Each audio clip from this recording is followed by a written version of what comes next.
Good morning or afternoon, everyone, depending on where you are. This is Unica Lewis with JBS International, and thank you for joining us for today's Opioid Use Disorder, Pregnant Women and Neo-Abstinence Syndrome, Understanding the Issues, Part 1. Before we begin, I would like to review some housekeeping items. Due to the high number of participants on this call, all participant lines will be muted for the duration of this webinar session. If you have any comments or questions, please submit them at any time using the Q&A feature. To open your Q&A window, please click the Q&A icon located at the bottom center of your Zoom window. If you experience any technical issues during this webinar, please message us using the chat feature, which is located at the bottom center of your window. If not, you can always email us at rcord-ta@jbsinternational.com. We request your participation in a short evaluation survey that will be sent via the chat box towards the end of the webinar. We thank you in advance for your participation in this webinar as well as the survey. Lastly, this is a recorded event and your participation grants consent to be recorded. The recorded webinar and PowerPoint slides will be available and sent to participants at a later due date. Today's presenters are Carrie Earle and Sharon Morello, both technical expert leads with JBS International. Thank you for your participation. Carrie, I'll turn it over to you. Thank you, Yanika, and welcome everyone. We're excited to be covering this topic today and want to acknowledge kind of out of the gate that this is going to be at the 101 level of information. So there's a lot to cover, and for that reason, we've got this divided into a part 1 and a part 2. Part 1 today will be really to just highlight some of the primary issues that come into play as we think about what is needed to put supports and services and wrap them around a woman and her family that are dealing with opioid use disorder and other substance use disorders. So just be aware that we will be covering additional information next week, and we might kind of cue as we go through what things we'll dive deeper into. But for today, we're really going to just touch on the background of this problem and provide some data about the scope, and also talk a little bit about identification and management of contributing factors and important resources to know about at the national level that can support your work. Next slide.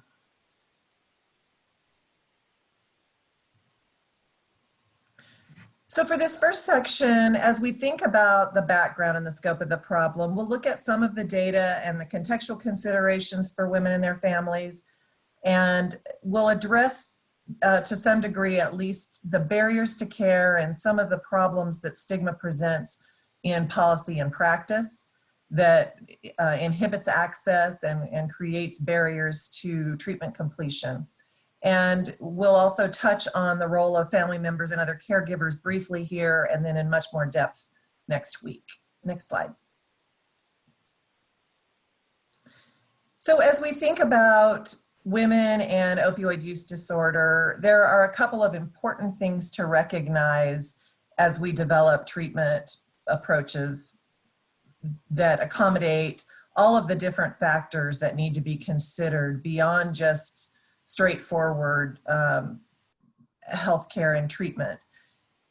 We know that women are experiencing a faster onset and progression of opioid use disorder than men, and this is often referred to as telescoping, where a woman can take the same amount as a man and it's going to impact her differently for a lot of reasons that are biologic as well as environmental, hormonal. Women experienced greater impairment in their social and occupational functioning than men, and they're also less likely to engage in treatment than men. And that's to some degree related to the fact that they are often the primary caregivers in the home. It also has a lot to do with gender disparities related to not only the treatment approaches that are available, but also the external circumstances around work and community. Next slide.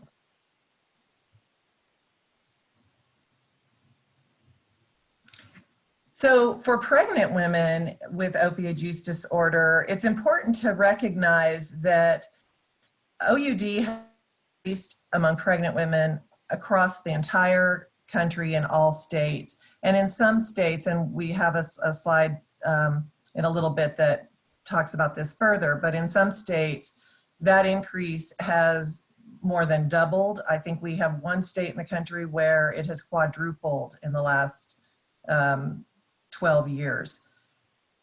The data show that 6.5 per 1,000 women have been identified with opioid use disorder at delivery. And underlying factors there are that pregnant women who took opioid use for, sorry about that, pregnant women who took opioids for non-medical uses were more likely than non-pregnant women to get those from their doctors. So we have data that show that pregnant women are getting prescribed opioids at higher rates than men, and also that they're likely to misuse those prescriptions during pregnancy. And this is definitely impacting rural communities where we've seen a sustained increase over the last multiple years in both maternal OUD and NAS diagnoses. Next slide.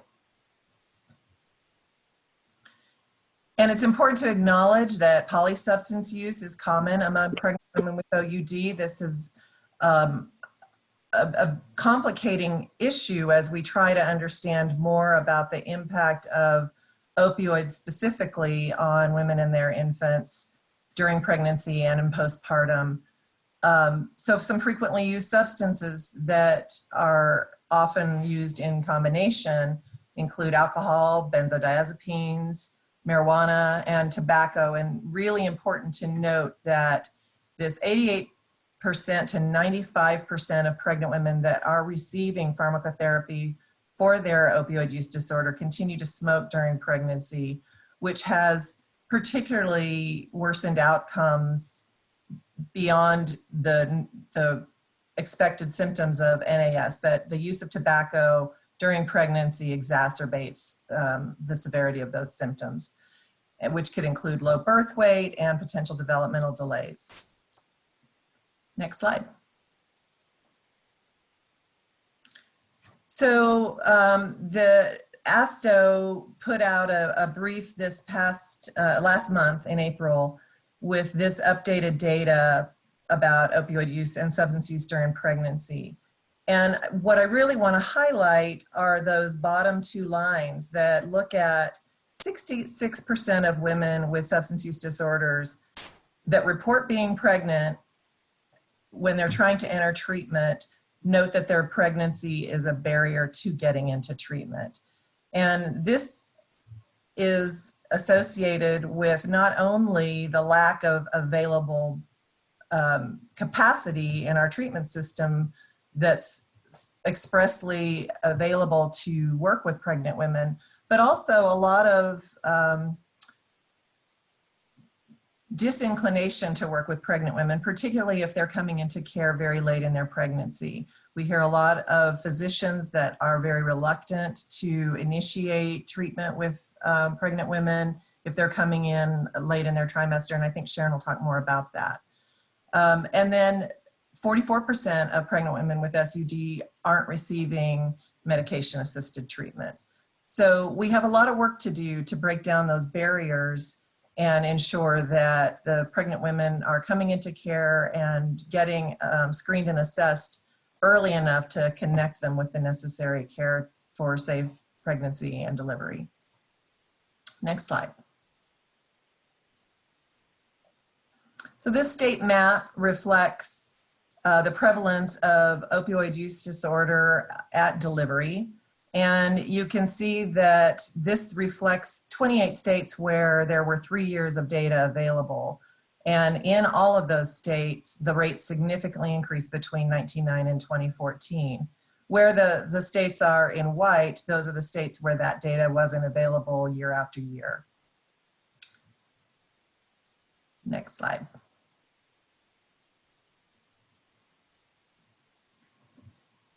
So this is some additional data specifically about overdose in pregnancy. And in addition to looking at 14% of pregnant women that reported a non-fatal overdose in the past year.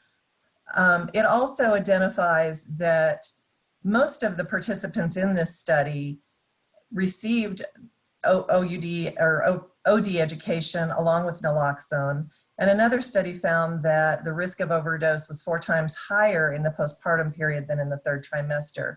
And again, Sharon's going to talk a little bit more about that, but that's a lot to do with the tendency for some providers or for some women to want to be weaned off their medication post-delivery. And we are going to be talking more about the risks related to that. So the bottom line message in this slide is that there is a high risk throughout pregnancy for overdose and overdose-related deaths for women with OUD. And so really understanding how to manage OUD and what the best practices are is going to be a central focus of this entire webinar. But really just want to highlight the vulnerability, particularly looking at that language in the ball there that talks about 70% of deaths involving opioid occur during pregnancy and up to 42 days postpartum, and that a risk of overdose is highest in that period of 7 to 12 months postpartum. Next slide.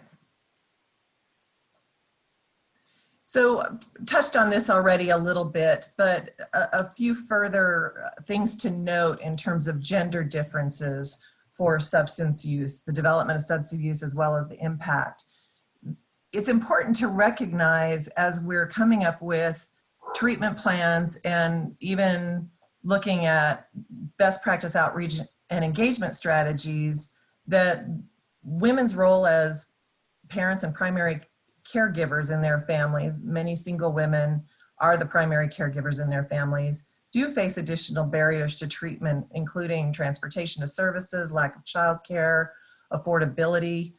So we need to ensure that care coordination acknowledges those differences and starting with screening and assessment to understand what challenges she might be experiencing. We've already talked about the higher likelihood for women to use prescription opioid pain medications for longer periods and higher doses in order to address chronic pain, which they do experience at higher rates than men. And this is also looking at the psychological and emotional distress related to some trauma history and other factors that put women at higher risk for hazardous prescription drug use, as well as other drug use. And we've already talked about that telescoping issue, so we can move on.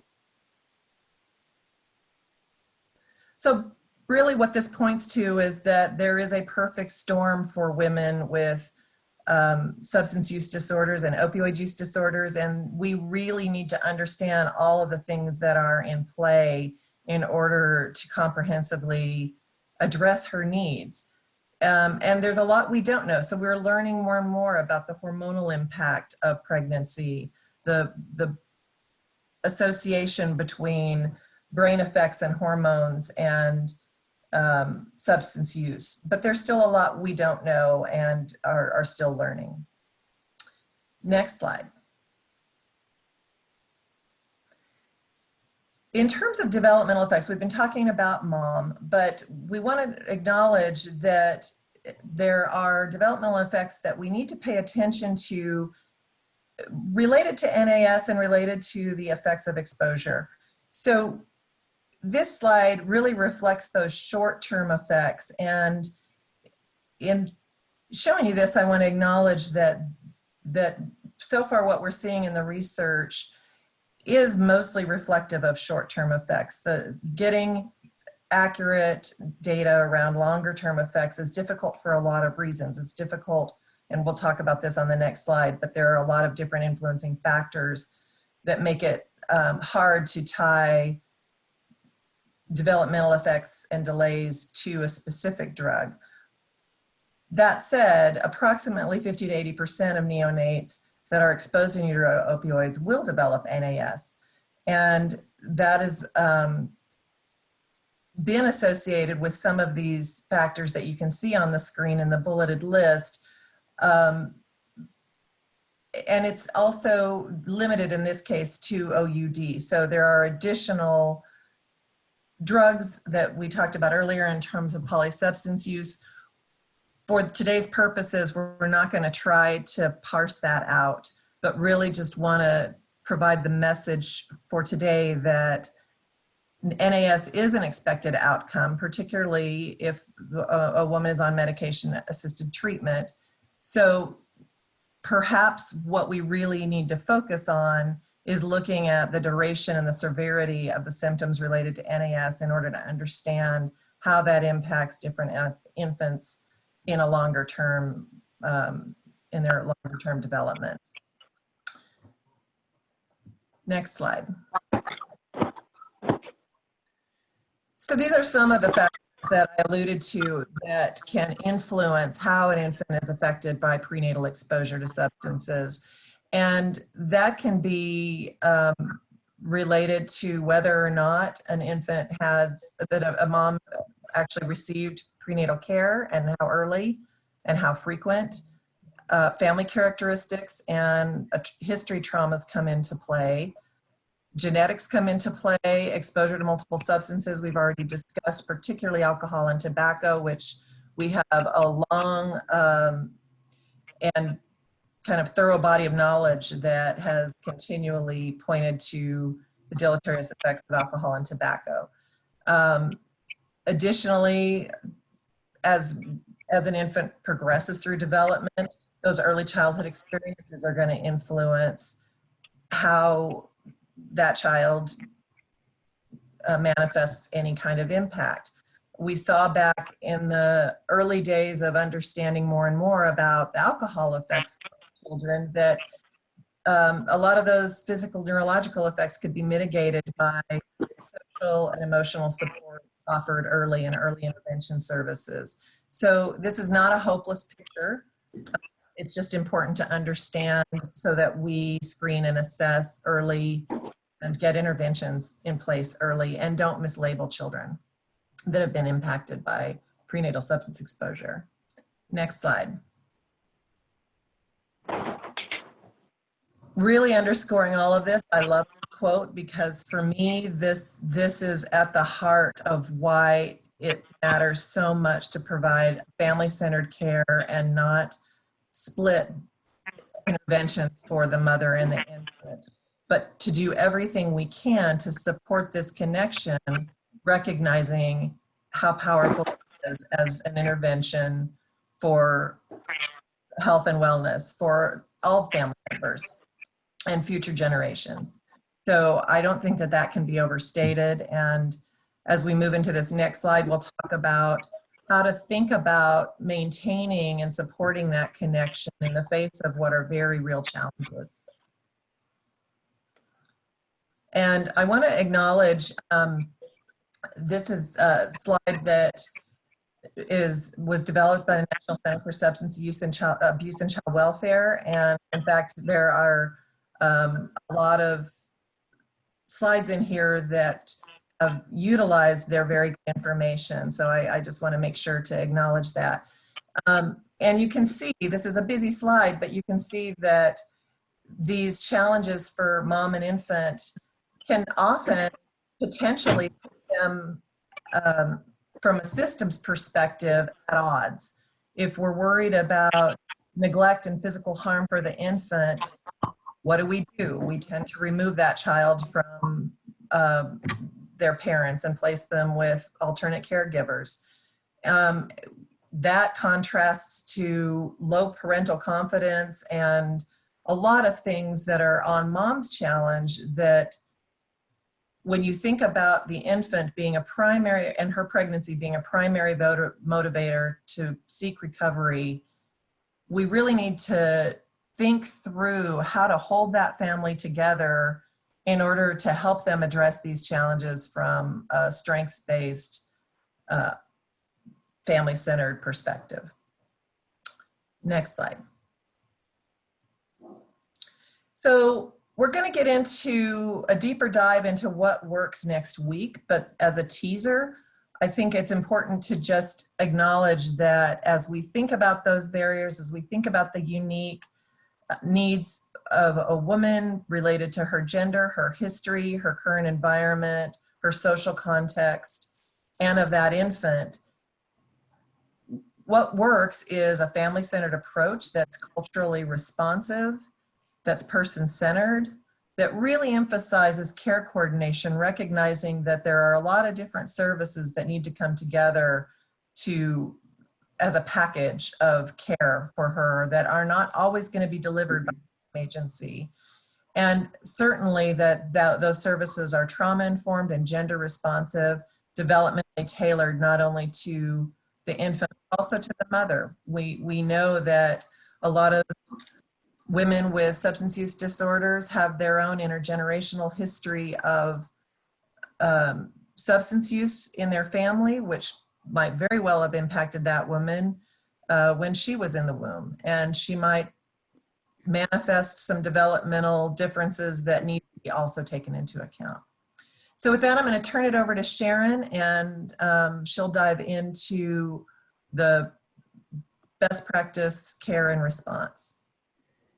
That's great. Thank you, Carrie. So we're going to be looking at identifying and managing all the contributing factors. We're going to talk a little bit about NAS, MAT, unintended pregnancy screening and linkages to treatment, and how do we care for these infants when they're born. Next slide. So let's do some definitions because I think it can get confusing. We've used neonatal abstinence syndrome, or NAS, for a long time. And recently, we're beginning to see the other term, which is NOWS, or neonatal opiate withdrawal syndrome, kind of pop up into discussion. And so for the purposes, we can look at it, and NAS is more of a broad, non-specific term. It's related to withdrawal kind of behavior with the newborn. Even if the newborn's exposed to tobacco, alcohol, prescription medications like benzodiazepines, all illicit drugs as well. And if there's physiological withdrawal at the time of birth, then we have NAS. NOWS, or NOWS, is a subset of NAS, and it refers to the withdrawal that's specific to opiate exposure in utero. As we mentioned before, approximately 50 to 80% of opiate-exposed infants will develop NAS. And interestingly enough, we're not always sure why, but a good 20% do not develop that NAS. What we need to do, though, is make sure that moms and families understand that the neonatal withdrawal NAS is going to probably happen, and that we can manage it through different methodologies, various medications, and make sure that baby is well taken care of. But let them know that that will be more difficult and that we can manage it, and that the length of stay may be a little bit longer than what they're used to seeing. And we can support them in that. Next slide. So some of the signs and symptoms of NAS are pretty into three different buckets: neurological, gastrointestinal, and autonomic. The components of the neurological presentation, and not all babies will display all of these symptoms in NAS. Some might have a few, some might be mild and moderate, but these are the ones that are clustered together. Interestingly enough, the excessive high-pitched crying is pretty unique. And if anybody's worked in a hospital, a birthing hospital before, and has actually heard a baby with opiate use disorder cry, it is a unique cry that you'll never forget. Very high-pitched crying. We also recognize that from a neurological perspective, there can be some tremors or irritability with the baby. Sometimes their sleep is not long, or it's very irregular. With the activity of the babies moving around and a lot of tremors and irritability, we sometimes see kind of a rashy type of skin breakdown, mostly on their face and their knees as they're rubbing against the sheets in the crib. Increased muscle tone, so you see a lot of tightness, and sometimes what is called a myoclonic jerks, and that's kind of an interesting term, but what happens is mostly when the baby is sleeping, there's kind of a jerky motion in the trunk of the baby or in the appendices. Some people might think that might look like a seizure, but it's not, and usually doesn't happen when the baby is awake. Seizures can happen, but it is not a usual symptom, but it can occur. And frequent sneezing and or yawning are another sign and symptom of NAS. And certainly that's a symptom in opiate withdrawal syndrome in adults as well. From a gastrointestinal perspective, a lot of these babies have an excessive kind of sucking motion to their mouths, and they go quite fast. We know that they are poor feeders basically because of this excessive sucking, and that latching on to mom for breastfeeding is harder for them to do. And we'll talk about breastfeeding in a little bit. Because some of the signs and symptoms of opiate withdrawal are vomiting, loose stools, diarrhea. So between all of those components, we have to watch carefully for poor weight gain in the neonates. Under the autonomic system, we see different kinds of presentation as well. Baby might be a little sweaty, low-grade fever, not a high-grade fever. This is low-grade. If it's high-grade, there's something else going on. Some nasal stuffiness, some fast breathing, and some mottled skin, which is kind of like white, patchy, or blue skin that we can see. Next slide. So the risk for NAS varies by baby, and there are a constellation of factors that are going to affect whether this baby is going to have the neonatal absence syndrome or to a severity that's pretty intense or minimally. What we see is that what might affect that is mother's opiate dose or medication type is going to impact that. We'll talk about that in a little bit. At what point in time in their prenatal stage did they become exposed? Was it in the very first trimester? Was it at the end of the trimester? Genetics always plays a role in everything we do. And the environment is very interesting because what we're actually starting to see, and Carrie mentioned this a little bit as well, is that when we talk about environment, that's a big topic. But when we're talking about trauma and stress for pregnant women, we're beginning to see new research that's showing us that women with high stress and trauma during their pregnancy do not produce cortisol, which is a hormone, and that's essential for good brain development for the neonate. So lots of more information is going to be coming to us, I'm sure, as we look more and more at these issues. And of course, polysubstances, as Carrie mentioned, and tobacco. And, you know, gestational age of delivery. Do we actually get that full 9 months of growth in utero so that we can get the best possible outcome we can, and then the sex of the baby as well. And so we're looking at all of those contributing factors, recognizing that, you know, pharmacotherapy does not make this worse. It actually can make it better. Next slide. So NAS or NOWS, we can use either one, 50 to 80% exposed infants developing the symptoms. But not all the babies who develop some of the symptoms really need a lot of treatment. Some of them can do fine without a lot of treatment. Others are going to need it. We expect that all babies who are exposed to an opiate will probably have NAS. And usually those symptoms begin between 1 to 3 days out, but sometimes we can see them even later on after the delivery. Next slide.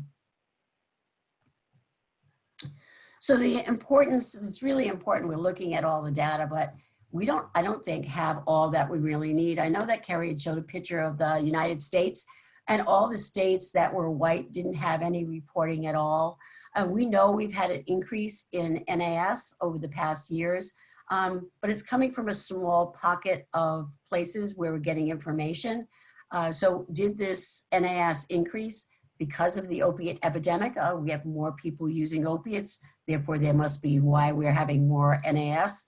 Also, the data doesn't always break down. When mom comes into the hospital and she's been on medication-assisted treatment for 9 months of her care, receiving prenatal care, supported by her medication team, and now comes in and has NAS, she looks a little bit differently than the woman who has not had any prenatal care, has been using heroin intravenously on the streets and then ends up in the emergency room delivering a baby with no prenatal care. They're both considered NAS cases, but they kind of look different. I think you guys would agree. Next slide. So NAS presents an extra risky, unique risk for this baby population. With the escalation of the NAS and the displaying of the crying and the different agitation that we see, we actually use medications for many of the babies to help relieve some of that. And medication can sedate. So we have prolonged hospital stays, and so that can make it difficult, although we have some new advances that are helping us a lot with that. We'll talk about that in a minute. And also for the parents, you know, they're trying to interpret it. Babies give us cues. They cry when they want help. They do this, you know, all kinds of things. Even that natural sucking release when mom's breast is near the baby's mouth, they automatically root over to the mom. And these babies don't automatically do some of those things. So their cues are off. And so for the parents, it can be kind of break their confidence that they can take care of this baby. The other thing that's really significant, and I've seen this over the many years in working with hospitals and medical staff, is that we don't always have medical staff, nurses, physicians, and other caregivers in birthing hospitals trained to really understand what's happening with the baby and with the mom and how we can help them with that. So the better that we train our medical staff, nurses, and docs on how to take care of this population, we'll help get rid of some of the under medicating that might happen with the babies, and premature hospitalizations, and then rehospitalizations to get everybody on board on how best to take care of mom and baby and family. Next slide. So infant care, you know, the consensus is that's coming out that when we have safe and feasible treatments, the infants with NAS can be cared for not necessarily in the NICU, and that is the neonatal intensive care unit.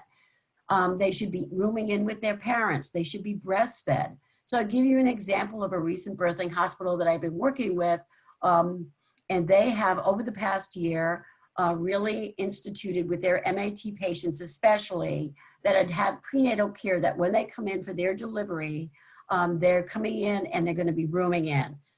The baby may develop NAS, and if that's the case, based on some of the things that they've put in place, which is called eat, sleep, and console, and then keep mom in with the baby. Don't send mom home and the baby needs to stay in the hospital, but keep them all together.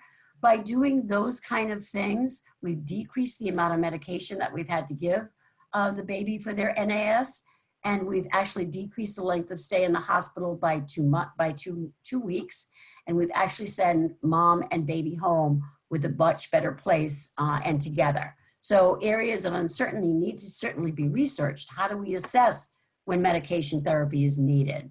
How to best locate, where do we put the baby? If we put them in the NICU, we begin isolation away from mom. And how do these decisions impact all the long-term neurological or family outcomes? More to research about. Next slide, please. So the key points for us to remember, really key points for us to remember on this is infants exposed to opiate agonists and partial agonists in utero are prone to display withdrawal symptoms. That is going to happen. NAS is expected and it's treatable and we can take care of it. Non-pharmacological infant interventions should be initiated to help with the baby with soothing. If the baby is hungry, feed. All those things, you know, we don't have to wait for a time clock. Pregnant women with OUD should be encouraged to breastfeed when possible. Having medication, methadone or buprenorphine are not contraindicated. If they're on those medications, they're encouraged to breastfeed. Pharmacotherapy is thought to have minimal long-term developmental impacts on children compared with untreated OUD. Do we need to know more about long developmental effects on all of this? Yes, we do. But we do know that if we put people on medication-assisted treatment, that is better than not treating their opiate use disorder. Next slide. So let's talk a little bit about medication-assisted treatment. This is pretty much for everybody. It's part of a comprehensive treatment plan Medication-assisted treatment is shown to increase retention and treatment, decrease illicit opiate use, decrease criminal activity, rearrest, decrease drug-related HIV and today Hep C, and for pregnant women, decrease pregnancy-related complications and reduce maternal cravings and fetal exposure to illicit drugs. So that's pretty much for everyone and pregnant women as well. Next slide. We want to add behavioral components to the women's treatment. We know that sometimes just medication alone is significant to help, but this woman's got a lot of things going on and she's going to need support and wraparound services in many ways. And preparing for the time when she does go to the hospital and get ready to deliver and how she handles that and how she can be knowledgeable and a good advocate for herself and her baby. So we want to encourage and motivate, enhance coping skills, and we want to help reduce the risk to returning to substance use. Next slide. The benefits of pharmacotherapy for pregnant women are pretty clear. It's a critical element in the treatment, providing stability for pregnant women and the fetus, including prevention of relapse. Not only that, but pharmacotherapy helps patients with OUD avoid experiencing withdrawal, overwhelming cravings, and also for pregnant women, especially the risky behaviors that are associated with drug acquisition. So we don't want them doing those kind of activities, which increases infection and risk. Next slide. The medications that we use for the treatment of pregnant women are two. There are a lot, the FDA has approved the treatment of medication-assisted treatment for everyone, and there's more medications than just methadone and buprenorphine. And you'll notice that I don't say Suboxone here because it's methadone and the plain product of buprenorphine. There's no combination product here. Pharmacotherapy helps the patients with OUD avoid all these things we mentioned before, and I'll talk specifically a little bit about methadone and then specifically around buprenorphine. I'll let you know that naltrexone and naloxone, Vivitrol are not recommended for pregnant women. The FDA does not recommend that here in the United States. And the reason for that is because those medications are category C for pregnant women, and category C medications are medications that we say we're not exactly sure what they do or how, if they have any impact or if they cause any problem to the baby. And the fact that we don't really know the impact on the baby, we're going to just probably not use them. So category Cs are not clear what the effect they have, but they are not recommended to be used. So naltrexone, naloxone is in that category. I have to say though, in Canada, they've been using the combination buprenorphine, naloxone, or what we call Suboxone right along. They've never used the single product, and they are finding they're not having ill effects to the neonate. So we'll see how research goes over the long term. But for now, it's methadone and plain buprenorphine. Next slide. So let's talk a little bit about methadone. It's a full mu opiate receptor agonist. That means it completely activates the mu receptor. And the mu receptor is where our the opiates of abuse kind of go into in that one receptor. There are three receptors in the brain for opiates, but the mu is the one that causes most of the substance use disorder issues. Using methadone for the treatment of pregnant women has been accepted and proven to be effective since 1970. And I hate to say it, but we are now in 2020, so we need to think and look about that. Substantially reduces fluctuations in maternal women's levels. So when a woman is using on the street heroin, especially if she's using heroin or even synthetic opiates, she uses that amount, she feels a certain amount of high, or she's got over sedation. And then in a short period of time, especially with heroin, within 4 or 5 hours, she's now starting to feel like she's having some withdrawal. So there's this up and down and up and down. And those fluctuations are picked up by the fetus. So this protects the fetus from these repeated withdrawal episodes, which can cause a lot of problem for getting us through the gestational 9 months. Along with comprehensive prenatal care, it reduces the risk of obstetrical and fetal complications and helps in utero growth and the neonatal morbidity and mortality goes down. Next slide. So like all medications, there are advantages and disadvantages.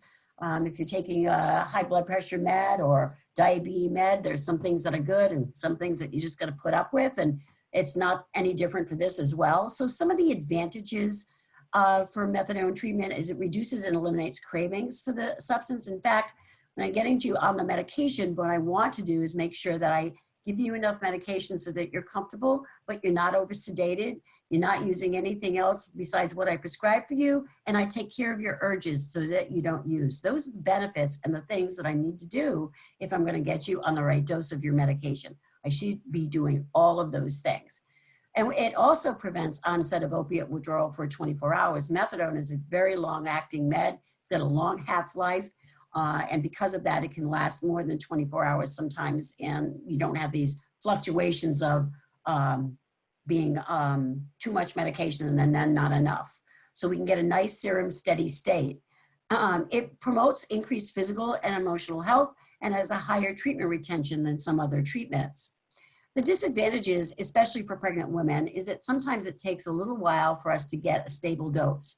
And in fact, we want to get pregnant women who are out using into treatment ASAP. They're a priority, and they have been a priority for over 20 years from the federal perspective as well. So achieving that steady state is kind of harder. This is a long-acting medication. The first dose I give you can't be the dose that's going to stabilize you. So I can actually take somewhat up to 6 days to a week to get you to a steady and stable dose. So that makes it a little harder at the very beginning, but it's doable. We've been doing it since 1970, and we figured it out. It usually requires you, though, to go to a federally certified opiate treatment program, which means that there are a lot of other rules and regulations that you have to go through, and that most people need to get to the clinic every day, at least in the beginning part of that time. There is a lot more information around this, but that is a bigger, deeper dive. This is just your, Methadone 101 presentation, so there's a lot more information to be had around that. We also think that the NAS, or the neonatal abstinence syndrome duration, might be longer than it is for buprenorphine because it is a full-acting agonist and because it is a long-acting medication. Next slide. So buprenorphine also sits on the mu-opioid receptor, but instead of being a full agonist, it's a partial agonist. It doesn't fully activate the receptor site. It just calms it down a little bit. And it has a ceiling effect, which is really kind of interesting because we can only go up to a certain amount of medication. And if you're still having symptoms of withdrawal and you're not sleeping and I can't get rid of your urges, and we brought you up to a certain point of the dosage, by going up higher doesn't increase the effects of it. What we thought at the very beginning when we first started to use this product as an FDA-approved medication for opiate use disorder, that many patients who had high tolerances for a lot of opiates would have trouble getting stabilized on buprenorphine because of this. And what we have found is that they actually really stabilize very well, and it works pretty well for most people. But if it's not going to be comfortable, obviously it would be a choice to move this person from not buprenorphine to a methadone product. There are several formulations, but once again, for our pregnant women, we're going to only be able to use the straight product, buprenorphine, or the name would be Subutex. Next slide. So advantages, one again, to the buprenorphine disadvantages slides is that the, what we think is a lower risk for overdose, but here we know, interesting, this topic, because the opiate overdoses in the country for methadone or Suboxone or buprenorphine are very low. And in fact, the highest risk for overdose when somebody is on buprenorphine or methadone is when we're actually tapering them off, not maintaining them. So tapering off Suboxone and methadone increases opiate overdose potential. There are fewer drug interactions that we're learning. Sometimes we have to look at if we have two medications at the same time, do they go well together? Do we need to adjust the doses? That doesn't happen so much in buprenorphine as it does with methadone. It can be office-based treatment delivery. So, you know, especially for our rural population, getting to a clinic every day is just not going to happen. And this allows us to do different kind of care when we have big spaces in between somebody's home and a clinic. The NAS should be shorter, and we're finding out that it is, except that if we also know that if mom has been on a buprenorphine product before she got pregnant, we're going to keep her on buprenorphine. If she's been on a methadone product before she got pregnant, we're going to keep her on methadone. So switching once the mom is pregnant is not a good idea. It also helps block other opiates, and obviously the long-acting formulas are available. We're getting some research that's just started around using the long-acting injectables, but that's new research, and we wouldn't use those with moms right now. So some of the disadvantages is lack of long-term data on fetal exposure and lower retention in treatment. We felt that sometimes people might drop out of treatment faster with buprenorphine. We're still looking at that as something that we need to pay attention to. Next slide. So one of the things that's not recommended for medically for our women, and it's not actually recommended for anybody who's on medication-assisted treatment to have a medically supervised withdrawal. Medical supervised withdrawal has a really high rate of relapse. And also people usually don't complete it. So if I'm tapering you down off your medication, whatever when it is, as you get down to the lower doses, you may have a tendency to just drop out of treatment and just not come back. And then I can't see how you're doing. Remaining on pharmacotherapy helps pregnant women with opiate use disorder avoid return to substance use. And as Carrie had mentioned earlier, there's a higher rate of overdose postpartum. And we want to make sure that women aren't encouraged to get off their medication for that first year after the delivery because they're at highest risk for overdose at that time. Next slide. So let's talk a little bit about contraceptive. So women in productive age with OUD experience high rate of unintended pregnancy. We have a tendency maybe to not always talk about that. So even if we have women in treatment, if you're currently serving women in MAT and they are in the reproductive age, we need to be having conversations about what their intentions are. Do you want to get pregnant right now? No. Okay, how can we help you with that?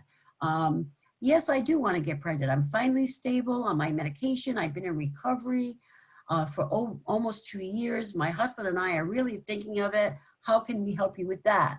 So none of these, if you've got them in treatment, should be surprises. We should be doing contraceptive care and having women and their families develop the plans and helping them make those plans and using the contraceptive that can help them do that. Next slide.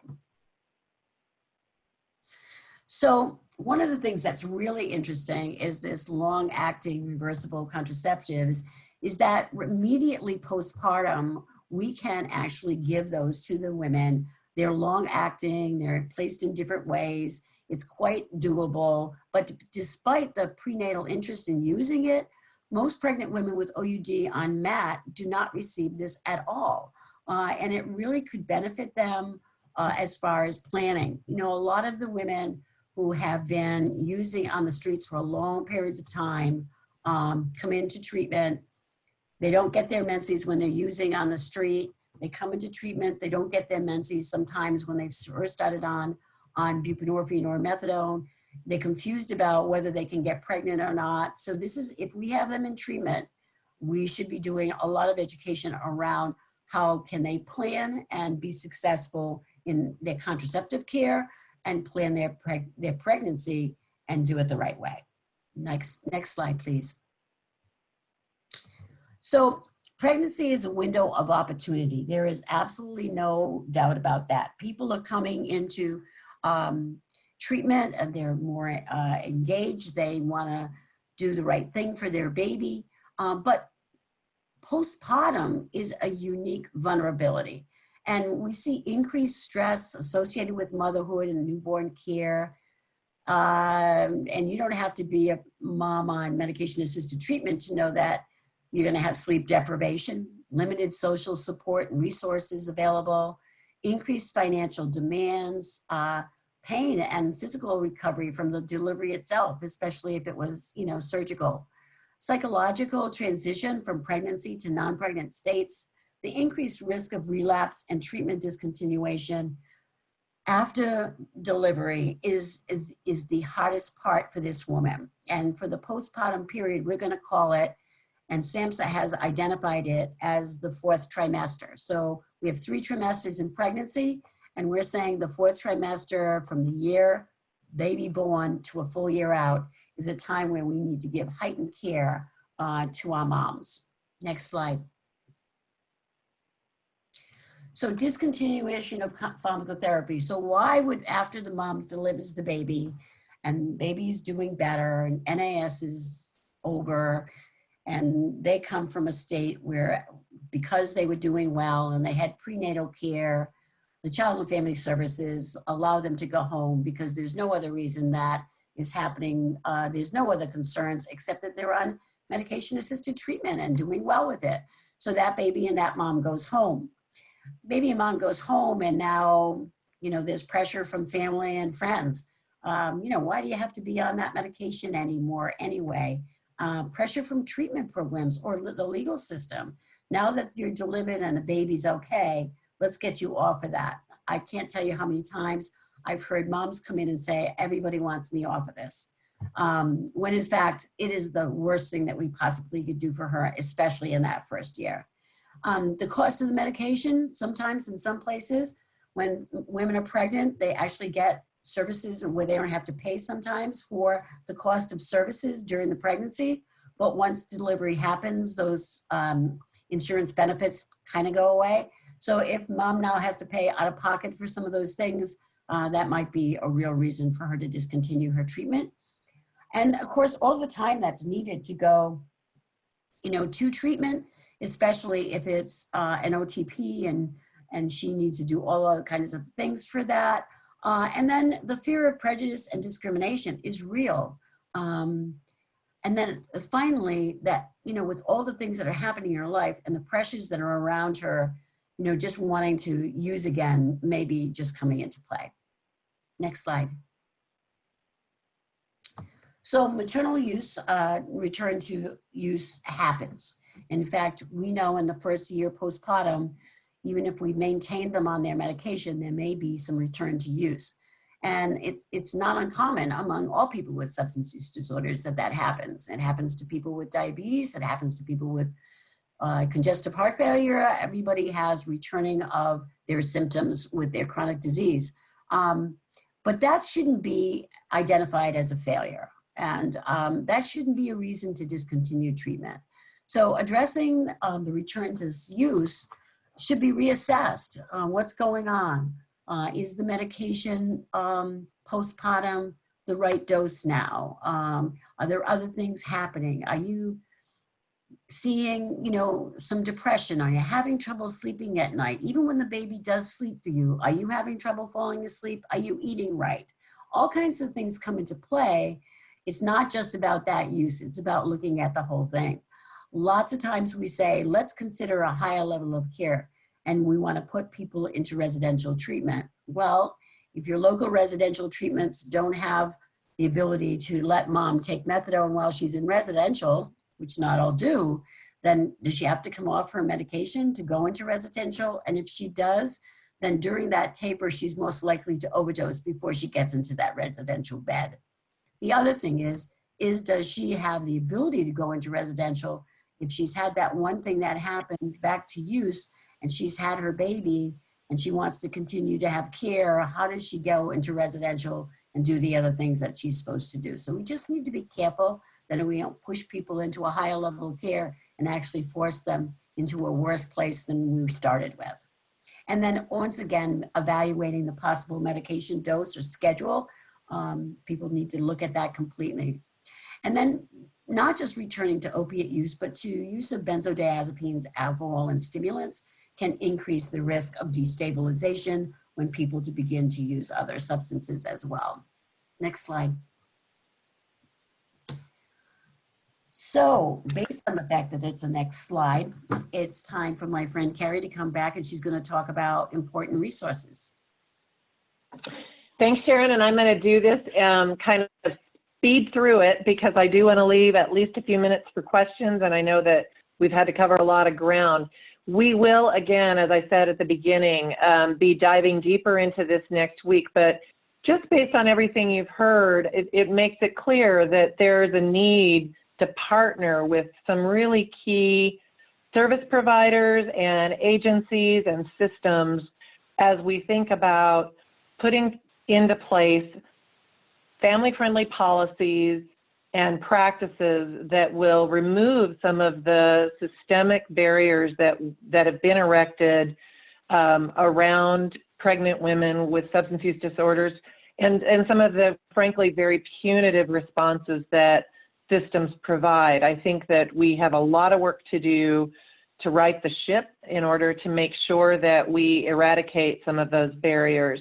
But this is a list of some of the key partners, and if you move to the next slide, what I really want to focus on is the message around the importance of working with, building relationships with those partners in order to deal with the kind of internalized stigma and bias that happens across all these systems, and frankly, in large part happens right in the healthcare provider settings where women, particularly women of color, often experience a very disparate response if they identify that they have a substance use or opioid use disorder. So really important in terms of supporting their recovery to address and tackle that stigma head on and test how we're using language, how we're developing trust, how we're providing the settings that can facilitate that trust. These next few slides, Yannicka, if you don't mind just kind of moving through them quickly, are a combination of the supports that are available to those of you working with this population. The SAMHSA clinical guidance is a really well done, easy to utilize, tear apart sections that really go step by step through the care for pregnant women and their infants. On the next slide, you'll see that there are fact sheets, the Healthy Pregnancy, Healthy Baby fact sheets. Next slide, there are, just kind of, you can kind of scroll through these. There are WHO guidelines, there are ACOG guidelines there. So there are a lot of care guidelines available for you online. There are also a lot of National Center Technical Assistance resources that are available, HRSA's Healthy Start, Epic Center, the ATTC, which I'm not actually sure that this slide is still up there. Hold there for a second. The perinatal, the ATTC for pregnant and parenting women is still available, but I don't think it's being updated. Those resources, though, that are on that site are great. This is a collaborative guidance that has some really good tools around helping collaborative groups plan. And then the next slide, I think, highlights the National Center for Substance Use and Child Welfare, which I mentioned earlier as a source of a lot of the information we've provided to you today. And they have incredible resources on their site, including focus on the child welfare, intersection with child welfare and court.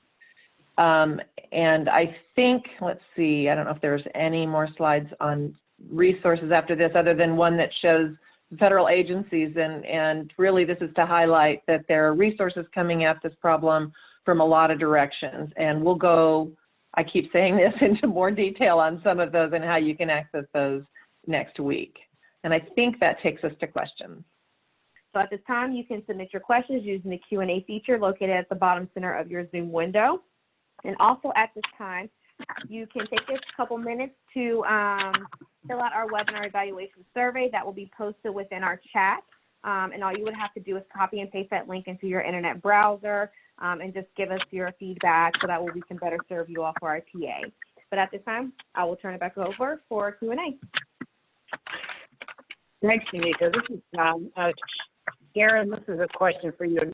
One of the questions is, do the NAS symptoms also occur when people are on medication such as Subutex and not just when they're on heroin or other illicit substances? Yeah, so medication-assisted treatment with the use of Subutex and methadone, which are the preferred medications for pregnant women, will cause NAS in 50 to 80% of the babies born. Some babies will not have it, but 50 to 80% will, and we can control that. The withdrawal symptoms should be less with Subutex, though. Okay. Second question regarding, Sharon, your comment you made about babies with NAS being breastfed, and the question is, wouldn't that put more opioids into the baby's system? Actually, no, it actually is soothing for the baby. The benefits of breastfeeding for the baby have been established since the early 1980s. And so even buprenorphine, the amount of that's transferred through the breast milk is minimal and actually helps with consoling the baby.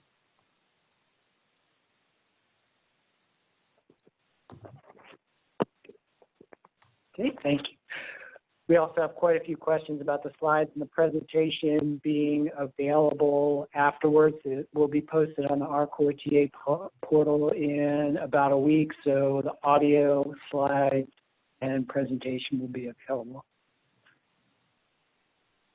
So you don't have to have been on the webinar, be registered for the webinar to have access to that RCORE TA portal. The easiest way to get to it if you haven't been to it is just Google that RCORE TA portal, and it is available to the public, so you'd be able to get on there. If you weren't registered for the webinar, you can refer folks to it. It is a public webinar, public website.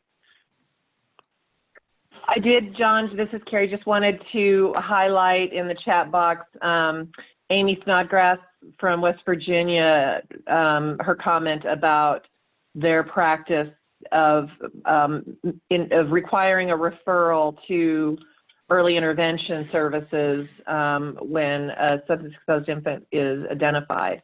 And that linkage is a great, that's a great model to ensure that newborns are connected to services. So thank you, Amy, for sharing that. John, I also want to mention that in the chat box, there's a question about whether we foresee Vivitrol being available, an available MAT option for maternal population moving forward. And I would say the answer to that is no, I don't see that in the foreseeable future. There's more research that needs to come out as far as the legitimacy of Vivitrol in the big picture of all patients. But we wouldn't want to give that at this point in time. We're not even closely near to that. We have good evidence base with methadone and buprenorphine, and Vivitrol is way out there before we know anything more about that for maternal population.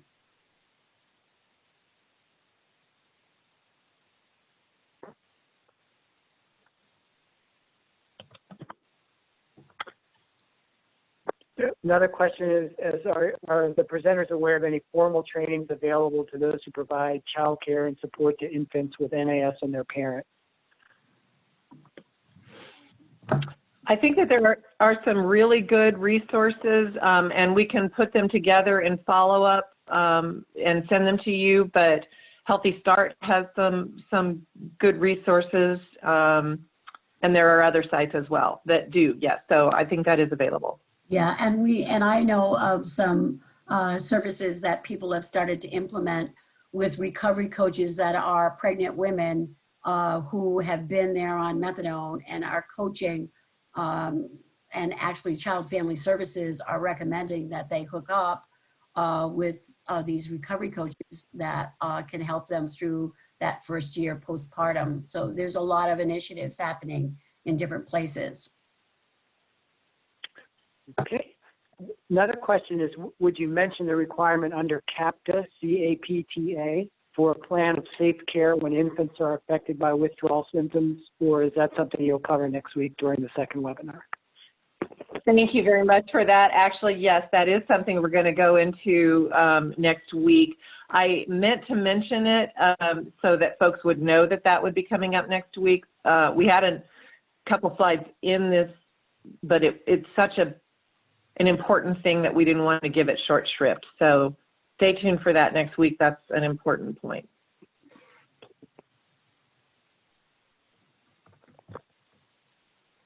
Okay, I think we've hit all the questions for today. I've checked the chat and Q&A, so we don't have anything open at this point. So, Unique, I'll turn it back over to you. Thank you all. We do not have any more questions coming in the chat or the Q&A, so I appreciate everyone for submitting those. We will send out the PowerPoint and the recording and any resources within a week or so post-webinar, and please do look out for the next session for the NAS webinar series. That will be next Tuesday on June 9th, same time as today. If you haven't done so already, please take a few moments to copy and paste the webinar evaluation link that is in the chat box right now. You will have to open that up and put it in your internet browser. Thank you all for participation, and I hope you all have a great rest of your day.